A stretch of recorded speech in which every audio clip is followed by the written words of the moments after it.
Ils te disent quoi les gens quand ils te voient dans la rue?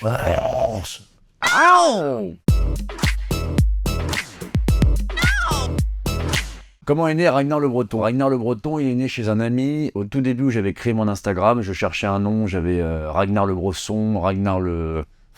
que des conneries, puis Ragnar le Breton est sorti, c'est encore pire que tout, mais écoute, c'est resté, puis voilà quoi. Pourquoi on se prend une claque quand on vient voir ton spectacle? Ah bah parce que c'est un spectacle de débile, et puis c'est comme ça que je me suis fait connaître avec des gifs, donc on reste fidèle à la marque de fabrique. Il y a autre chose dans le spectacle, évidemment, mais évidemment il y a une petite mandale à la fin, ouais. Tuto, c'est quoi la meilleure technique pour mettre une bonne claque? C'est de taper avec ça là, cette partie un peu dure là, et puis toujours viser là, dans cette partie là, entre l'oreille, toute la mâchoire ici, là. Tu vises là, puis tu lui arraches la gueule. Et normalement, ça dort. Mais il faut que ce soit mérité quand même. On met pas des gifles gratuitement, hein. Tu les payes combien, les gens, pour qu'ils acceptent de prendre des gifles? Bah, alors, ce sont des gens qui sont volontaires à la base, mais moi, je trouve que chaque travail mérite un salaire, dont je leur donne entre 250 et 300 euros. Voilà.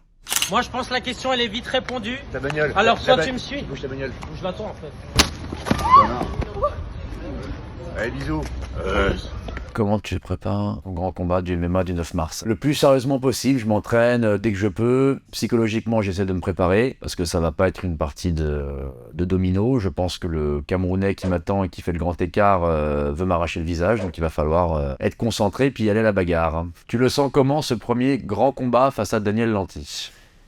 Eh ben je le sens bien. Écoute, 95% de la population française pense que je vais me faire démolir la gueule. J'ai mon petit côté breton qui se réveille, j'ai ma petite fierté bretonne et puis on va y aller au combat. Peu importe le résultat, en tout cas moi je me donnerai à fond. On a récemment demandé à Cyril Gann. Le MMA a longtemps été interdit en France car considéré comme trop violent. Aujourd'hui, le MMA est-il bien démocratisé en France? On a fait un énorme progrès. Mais c'est vrai qu'il y a 6 ans, ça paraissait beaucoup plus violent qu'aujourd'hui. Aujourd'hui, c'est un sport qui pourrait très bien rentrer au JO. Selon toi, le MMA au JO, ça finira par arriver. Ce qui est marrant quand Cyril te répond ça, c'est qu'il a la main cassée. Hein. Il te dit que c'est pas violent. Non, mais je pense que c'est un sport qui ira au JO et c'est un sport qui est beaucoup plus intelligent que ce que les gens peuvent penser. C'est-à-dire qu'on a souvent l'image du gros bourrin, testostérone, avec les oreilles comme ça, le regard vitreux qui est con comme un mur. Mais ça demande beaucoup d'intelligence, énormément de connaissances et puis un grand champion en général est toujours quelqu'un de très intelligent. T'as rarement vu quelqu'un au sommet du monde et qui est con comme un pied, quoi. La blague de beauf qui te fait toujours autant rire. Il y a Johnny Cadillac, c'est pas une blague, mais c'est un personnage, le belge, fan de Johnny Hallyday, qui explique comment mettre un hurricane.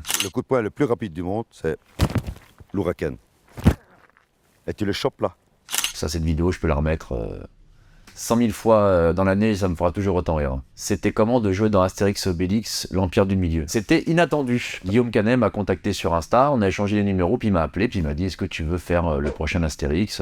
Et j'ai dit tout de suite oui, évidemment. Et puis Guillaume m'a accueilli avec beaucoup d'amour et beaucoup de sympathie, puis on est restés copains, donc c'était une super expérience. Comment ça se gère un spectacle, un combat en préparation, une société à gérer et une vie de famille? Et bah ça se gère que j'ai pris 10 ans dans la gueule en même pas 6 mois. Voilà. Donc ça se gère pas, ça s'encaisse.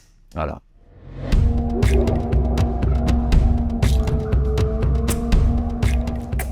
Avec la barbe qui pique.